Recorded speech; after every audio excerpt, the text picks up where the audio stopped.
ஒரு காலத்தில் ஒரு அழகான ராஜ்யம் இருந்தது.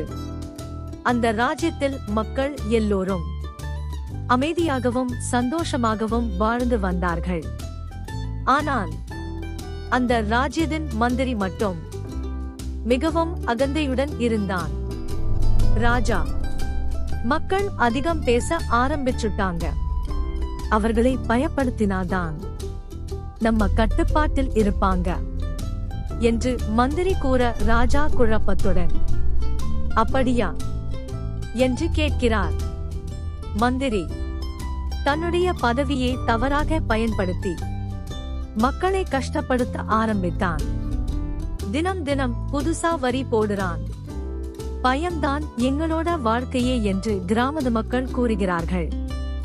மக்கள் எல்லோரும் என்ன செய்வது என்று தெரியாமல் கவலையில் இருந்தார்கள்.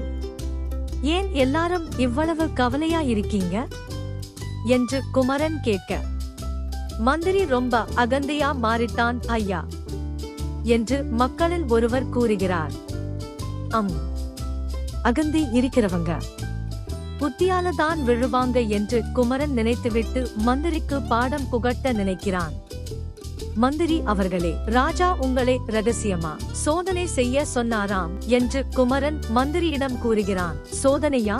என்ன சோதனை என்று பயத்துடன் மந்திரி கேட்க, உண்மை பேசுறவங்க பயப்பட மாட்டாங்க என்று குமரன் கூறுகிறான். மந்திரியின் முகத்தில் பயம் தெளிவாக தெரிந்தது. இந்த கண்ணாடியில் பாருங்க மந்திரி என்று குமரன் கூறுகிறான்.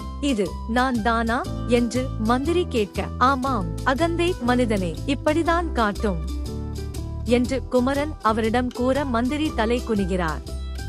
மந்திரி, நீ என் நம்பிக்கையை உடைத்துட்ட என்று ராஜா கூற, என்னை மன்னிச்சுடுங்க ராஜா என்று மந்திரி மன்னிப்பு கேட்கிறார். அகந்தை காரணமாக மந்திரி தனது பதவியை இழந்தான். ஐயா, நீ சின்னவனாயிருந்தாலும் பெரிய புத்திசாலி என்று மக்கள் அவரை கொண்டாடுகிறார்கள். குட்டீஸ், அகந்தை மனிதனை அழிக்கும். புத்தி இருந்தால் சின்னவனும் பெரியவனை ஜெயிக்கலாம். இந்த பஞ்சபந்திரா கதை உங்களுக்கு பிடிச்சிருந்தா like, subscribe to alphabet 2D.